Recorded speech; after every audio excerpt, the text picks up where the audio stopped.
Karena apa? Kadang kaum muda itu apatis dengan pemilu maupun pemilihan. Mereka aku ora milih, aku milih sama tidak milih podo wae gitu loh. Siapapun jadi terserahlah.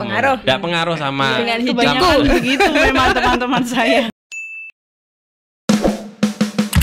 Nah, Mbak Susan, ini saya mau nanya nih untuk saya sendiri dan mewakili orang-orang atau mahasiswa yang merantau nih. Nah, apabila merantau nih kan KTP-nya bukan domisili asli, itu apakah bisa memilih di tempat kita merantau gitu? Mungkin bisa dijelaskan Mbak Susan? Tentu bisa. Jadi upaya kita dalam rangka memfasilitasi jangan sampai suara satupun pemilih ini sia-sia. Bahkan yang di luar kota tidak bisa pulang atau tidak bisa kembali itu bisa memilih di tempat dia domisili, tetapi dengan syarat tertentu. Jadi ada tahapan pindah memilih itu dengan kondisi sakit atau mungkin tugas kerja kedinasan tidak bisa pulang, atau sedang belajar seperti Mbak Aini ini, atau karena menjadi narapidana. Nah, kalau memenuhi persyaratan-persyaratan tersebut, dia tidak bisa pulang, bisa langsung datang ke KPU setempat untuk meminta pindah memilih. Biasanya kalau dulu ya 2019 itu ada form yang namanya form A5, tetapi tentu saja nanti apakah akan tetap menjadi form A5 atau ganti, kita tunggu aja. Yang jelas ada. Kemudian nah, ini juga termasuk tahapan penyusunan daftar pemilih. Menyusun nama-nama pemilih ini menjadi tahapan yang paling awal dilakukan oleh KPU, bahkan sebelum masuk tahapan pemilu maupun pemilihan. Jadi sepanjang tahun kita sejak 5 tahun bertugas itu kita sudah melakukan pemutakhiran daftar pemilih berkelanjutan. Jadi menyusun daftar pemilih ini tidak kita lakukan saat pemilu saja, tetapi jauh-jauh hari, dan memang setiap bulan kita update dan kita laporkan di web kita. Karena harapannya kalau dulu kan kita melakukan pemutakhiran data pemilih itu hanya di saat pemilu aja. Besok tahapan dimulai, bulan depan baru dilakukan penyusunan. Tetapi sekarang tidak, tanpa tahapan pemilu kita sudah melakukan. Contoh, Mbak Aini misalkan belum terdaftar hari ini, 2019 belum jadi pemilih karena mungkin belum 17 tahun atau mungkin memang belum bersedia memilih. Nah, di 2000 setelah pemilu itu kita akan data semuanya. Jadi kita menerima masukan dari masyarakat, siapapun yang belum terdaftar silahkan datang ke KPU, bisa datang langsung, bisa secara online mengisi dari rumah melalui Google Sheet yang kita kirim, atau akan ada kita secara koordinatif itu melakukan kerjasama dengan beberapa pihak, termasuk sekolah-sekolah, tetapi yang SMA karena yang kemungkinan punya hak pilih kan SMA, kalau SMP kan belum mungkin. Kemudian Kementerian Agama, di mana di sana banyak sekali, misalkan di bawah naungannya kan juga ada SMA setingkat MA, MAN dan setingkatnya. Kemudian yang jelas basis utama data kita adalah Dispenduk Capil. Di sana adalah sumber data utama. Kemudian kita variasikan, kita kolaborasikan dengan kepolisian. Data misalkan menjadi anggota polisi baru, kemudian ada yang pensiun jadi anggota polisi, TNI juga begitu. Jadi alhamdulillah sejauh ini kita melakukan penyusunan daftar pemilih itu jauh-jauh hari dan sudah melibatkan seluruh stakeholder yang memang secara langsung berkaitan dengan data. Makanya alhamdulillah untuk daftar pemilih hari-hari ini kita akan melakukan biasanya di awal tahapan dan akan berakhir dari awal sampai akhir. Daftar pemilih itu menjadi tahapan yang selalu ada di setiap saat, selalu diupdate. Jadi Mbak Aini setelah ini harus memastikan dirinya sudah terdaftar atau belum. Kalau belum, pasti KPU Jombang juga sudah ada webnya, dan di situ sudah disampaikan bagaimana kalau Mbak Aini belum terdaftar, pasti bisa menghubungi KPU lewat datang langsung atau medianya. Berarti pemutakhiran daftar pemilu itu tiap bulan ya? Tiap bulan. Setiap saat dilaporkan setiap bulan secara berjenjang ke KPU RI melalui KPU provinsi. Nah, itu sampai kapan nih? Nanti Mbak, sampai tahapan dimulai. Karena tahapan akan dimulai. Jadi gini Mbak, tahapan pemilu itu dimulai 20 bulan sebelum hari H. Itu maksimal. Kalau sudah ditetapkan bahwa coblosan tanggal 14 Februari 2024, 20 bulan ke belakangnya ya kebetulan pas di tanggal di bulan Juni besok itu tanggal 14 juga. Jadi bulan Juni itu sudah dimulai tahapan, tetapi di tingkat kabupaten mungkin masih nanti Agustus seperti yang disampaikan Pak Amar, karena itu nanti masih KPU RI dulu mulai Juni, Juli, Agustus itu dalam rangka penyiapan program dan anggaran. Jadi mungkin daftar pemilih ini akan menjadi urat nadinya penyelenggara bahwa akan memastikan kalau daftar pemilih ini bagus, valid, insya Allah coblosannya juga akan akuntabel, bisa dipertanggungjawabkan. Nah, untuk Sobat Ratu yang bingung nih merantau, bingung mau pulang nggak bisa, jadi bisa mengurus di KPU setempat gitu ya Mbak Susan. Oke, baik, mengingat tentang kembali ke kesadaran masyarakat tentang pemilihan nih.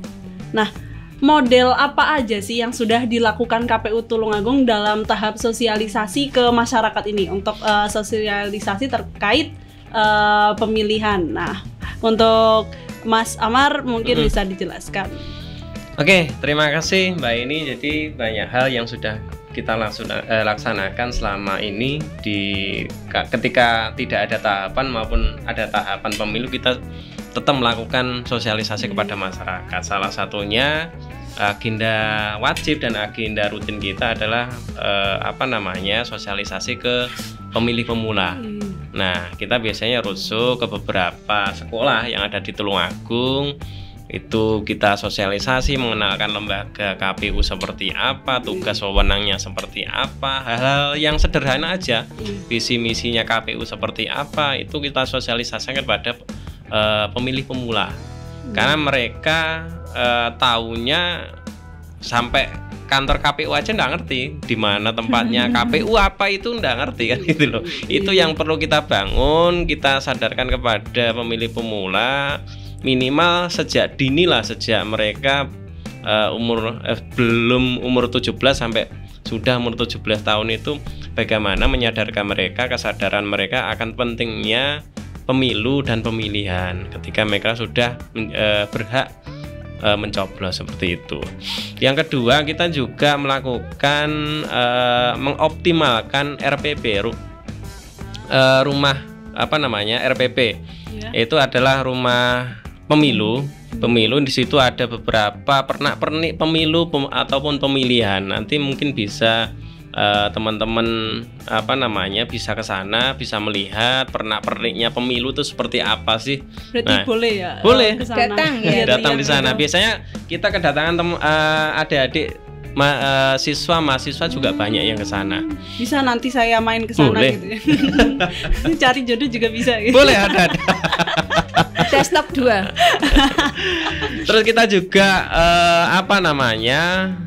memanfaatkan, mengoptimalkan media sosial kita juga web kita juga. Bisa nanti Mbak ini bisa dilihat mulai dari Twitter, mulai dari IG, Facebook, kita insya Allah kita update tiap hari informasi TikTok apapun. TikTok juga ada. Nanti saya stalker coba. Soalnya saya lihat-lihat di Instagram sama di Twitter gitu. Kita menyelesaikan perkembangan zaman, perkembangan di masyarakat itu, apa yang booming, apa yang dipakai ya kita pakai gitu loh. Yang terakhir TikTok. Nah, sekarang TikTok kan banyak yang sebenarnya durasinya tidak terlalu banyak, kan berapa detik dan sebagainya, tapi informasi itu mungkin bisa disampaikan kepada masyarakat lewat TikTok, lewat IG, lewat Facebook, lewat Twitter maupun web kita. Di semua lini ya. Iya, Jadi selain itu juga kita melakukan beberapa kegiatan. Yang ketiga adalah talk show. Talkshow rutin kita selama 1 bulan itu tiga kali di radio swasta berbeda. Nah, kita melakukan talkshow, hal-hal sederhana, informasi terkait dengan pemilu, pemilihan kita sampaikan semuanya.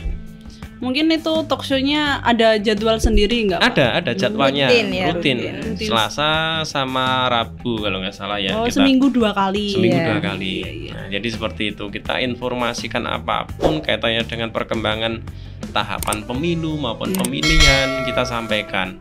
Karena masyarakat awam ini memang masih banyak informasi yang tidak diketahui tentang kaitannya dengan pemilu maupun Iya, pemilihan. Kadang mereka juga tidak bisa membedakan antara pemilu sama pemilihan. Seperti yang saya sampaikan tadi gitu loh. Benar kan, beda antara pemilu sama pemilihan ya, seperti itu.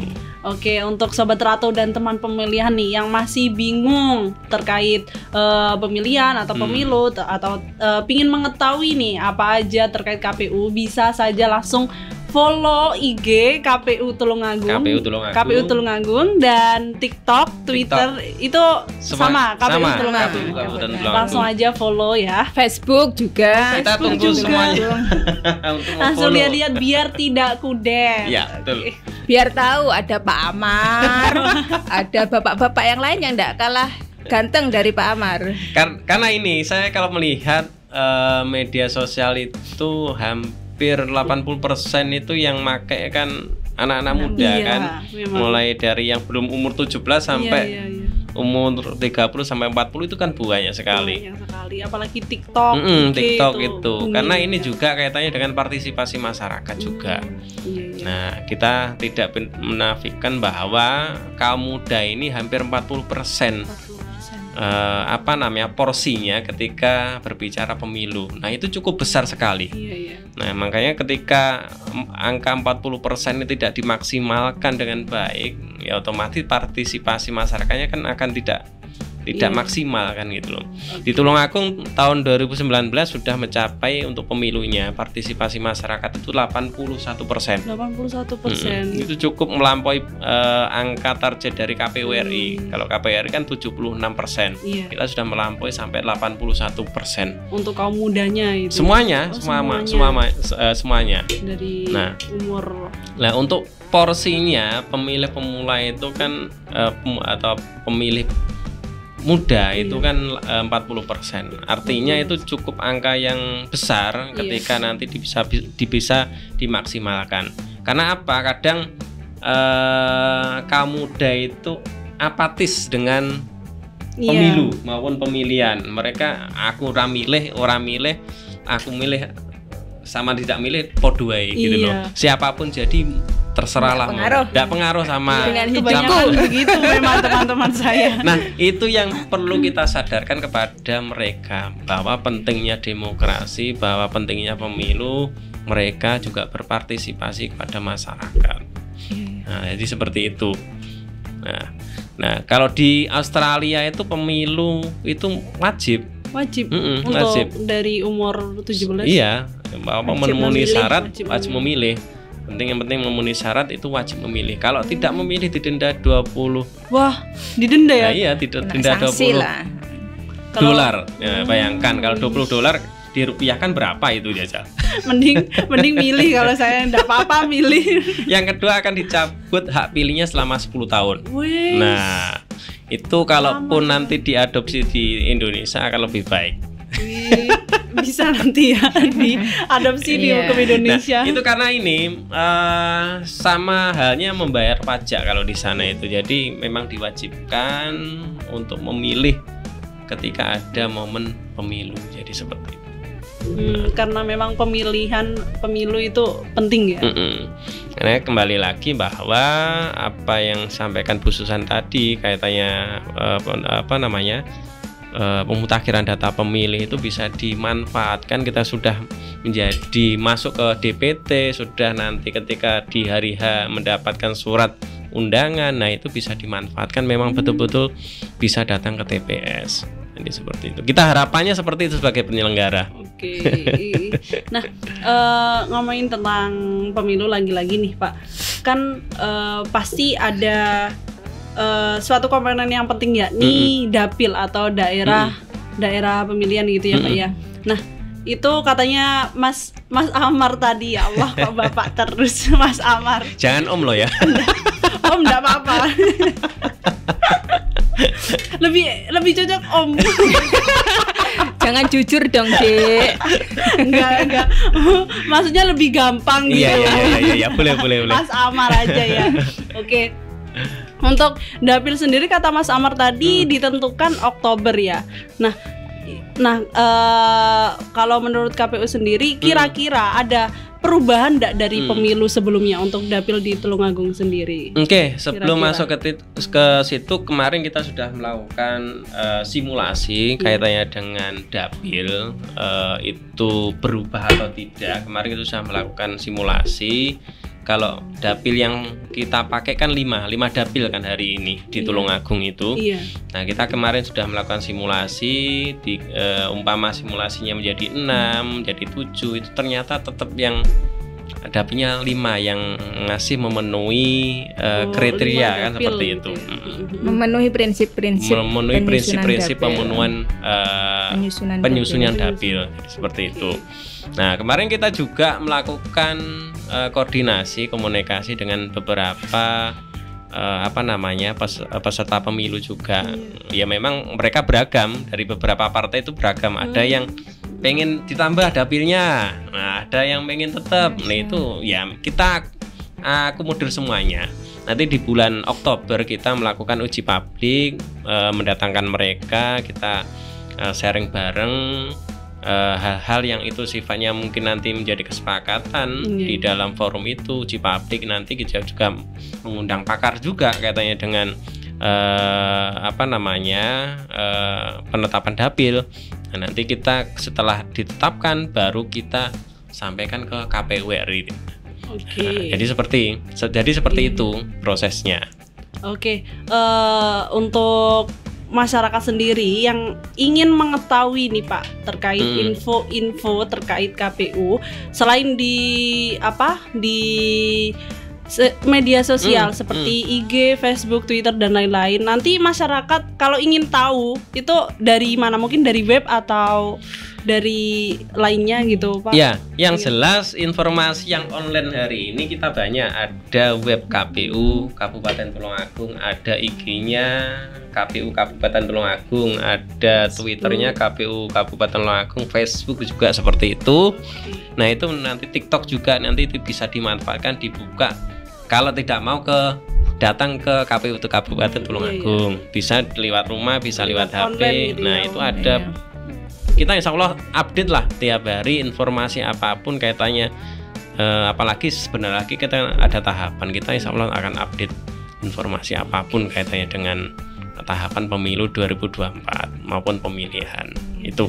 Jadi untuk Sobat Ratu dan teman pemilih nih, untuk kita yang suka rebahan, kita modal rebahan aja udah bisa mengetahui info-info terkait KPU dan lain sebagainya. Bisa dilihat di IG KPU Tulungagung, TikTok, Facebook ataupun web gitu, webnya KPU Tulungagung gitu ya Pak. YouTube juga ada. YouTube juga ada. Dicek juga Mbak di BPID, kemudian di lindungi hak pilihmu. Iya. Dilindungi hak pilihmu itu nanti bisa dicek apakah panjenengan sudah terdaftar menjadi pemilih atau belum. Nah, kalau belum berarti segera lapor ke KPU. Kalau sudah ya tinggal nanti menunggu perkembangan informasi selanjutnya dari KPU.